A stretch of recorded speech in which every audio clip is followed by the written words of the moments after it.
Hi guys, welcome back to my channel. Today I'm going to show you how to make a chili curry. And yes, you did hear that right. Now this is padron peppers in a gorgeous curry that takes minutes to make, of coconut and tamarind and peanuts, filled with South Indian flavors.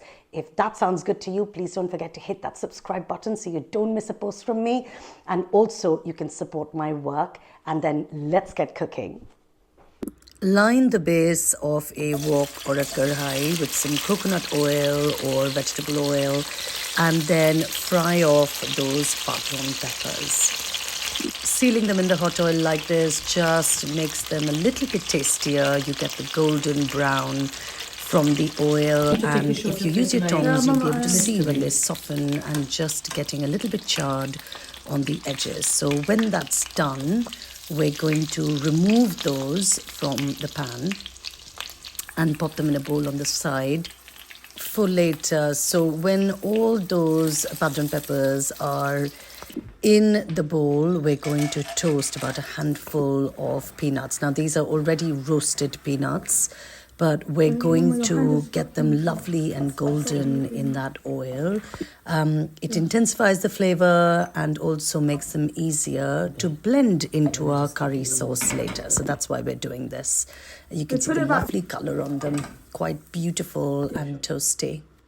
Into that hot oil, we're going to pop about 4 garlic cloves and a tablespoon of grated ginger and a cup of coconut that has been rehydrated with warm water. So I use sort of equal amounts of warm water and coconut and just let it soak to bring it back to life until it's nice and golden and your arms haven't fallen off. Now we need a chili, a green chili like this. This is called a finger chili. I've used 1, you can use 2 if you like it spicy. You want a small blender that has a high speed. So my coconut, garlic, ginger mix, roasted mix is going in that blender, along with that green chili I showed you earlier. And so are those roasted peanuts. Look at the color on them. How gorgeous is that? And all that roasting and toasting just intensifies the flavor of the ingredients, but also makes them easier to grind.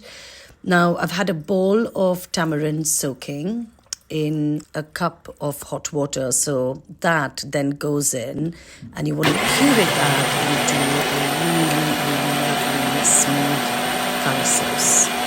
And you will be able to do this with any high-speed blender. I don't like using a very large one because I want the blade to really work its magic. And that curry then gets tipped back into the pan along with those lovely padron peppers. I've added a bit of water to the blender just to extract all the lovely bits of paste that are sitting there, about a cup.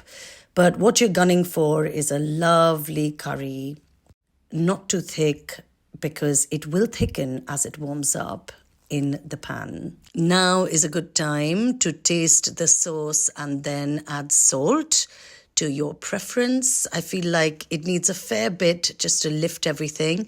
And that's pretty much done. There you go. Pour that into a bowl. I love this curry. It's so delicious, just with like a veggie palau or some parathas. I'm going to smash up a few more peanuts and then just pop them on top to make it look pretty. You can add fresh coriander too if you like, but I don't think it needs it. And there you have it. So all that's left to do is for us to give this a little taste. So let's give this a little taste. The good news is I didn't get one of the super spicy ones, so that's good. And it is utterly delicious, let me tell you. I hope you enjoyed that. Please don't forget to hit the subscribe button, and see you again soon for the next recipe. Bye.